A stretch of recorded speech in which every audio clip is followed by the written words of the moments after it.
Bonjour, je suis Énoa Olive, kinésiologue et professeure de biodanza sur Vitré et aujourd'hui je te raconte mon parcours. C'est parti!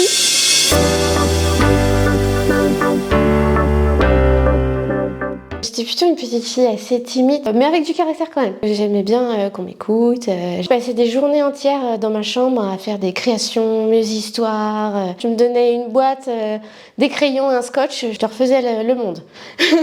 Collège traditionnel, c'était pas le meilleur moment de ma vie. J'ai quand même eu mon brevet et puis je suis passée au lycée. Bac scientifique, sciences techniques de laboratoire, que j'ai eu. Après le bac, je me suis orientée sur un brevet professionnel préparateur en pharmacie. Depuis toute petite, envie d'aider les autres. Donc je m'étais dit la pharmacie, c'est chouette. Donc 2 ans en brevet professionnel et puis après 1 an en pharmacie. Et je me suis rendu compte que en fait, c'était pas mes valeurs d'accompagnement. Du coup, j'ai découvert l'orthopédie en pharmacie et je suis repartie sur un BTS de 2 ans orthopédiste. Où là, du coup, j'ai accompagné des personnes dans le handicap. J'ai fait ça 14 ans. En 2016, j'ai rencontré la biodanza, qui du coup est arrivée à une période de ma vie où dans mon quotidien, j'étais un peu prisonnière, émotionnellement et puis relationnellement. Et j'ai trouvé cet espace de liberté où on danse un peu comme on veut, et puis de me ressentir utile aussi.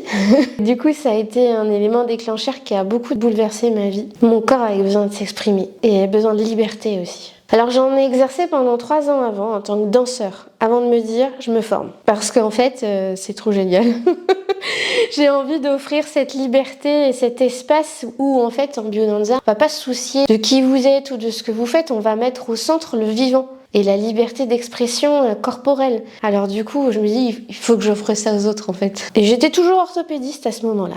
Jusqu'au moment où en 2022, j'ai rencontré la kinésiologie. Et c'est formidable la vie parce qu'à chaque fois, il y a quelque chose qui m'a amené à me remettre en mouvement et la kinésiologie m'a remise en mouvement. Mais de manière différente.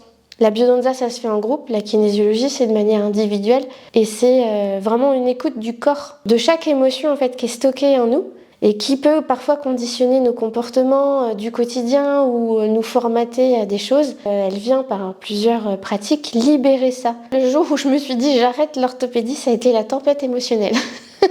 Est-ce que je vais être capable? Est-ce qu'on va me faire confiance? Je suis passée par tous les états. Je pense que mon conjoint, il s'en souvient encore. Je me suis dit, j'y vais, mais c'est grâce à une prof de formation, parce que c'est 2 ans aussi de formation, la kinésiologie. On était à 4 mois de l'examen, et elle m'a dit, pourquoi tu te lances pas? Et dans ma tête, c'est mais non, il me faut l'examen, il faut que ce soit la petite carte, il faut que tout soit calé. Elle me dit, mais tu sais, si tu commences maintenant ou dans 4 mois, tu seras la même personne.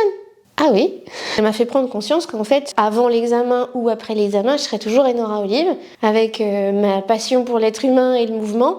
Bah c'est maintenant ou jamais quoi. J'accueillais les gens dans mon salon, donc mon salon a tourné pendant peut-être 4-5 mois. Avant de vraiment me prendre confiance en moi et de me dire en fait je suis capable. Donc je suis venue dans le cabinet thérapie à Vitré. Sachant que j'ai été dans cette situation-là, c'est vrai que j'ai une préférence pour les personnes qui sont en surcharge mentale, qui ont tout et 1000 choses en tête. J'ai à cœur aussi d'aider les adolescents. Encore plus dans ce monde-là, où du coup on nous demande d'aller toujours très très vite. Il faut tout apprendre, il faut tout ingérer, il faut rester 7 heures assis sans bouger. Et en fait, il y a des enfants qui peuvent pas. Et c'est ces enfants-là que j'ai envie d'aider. Puis avec les réseaux sociaux, je trouve que c'est pire. J'ai l'impression d'être vieille en disant ça. Mais ça augmente le phénomène du je suis nulle, je vais pas réussir.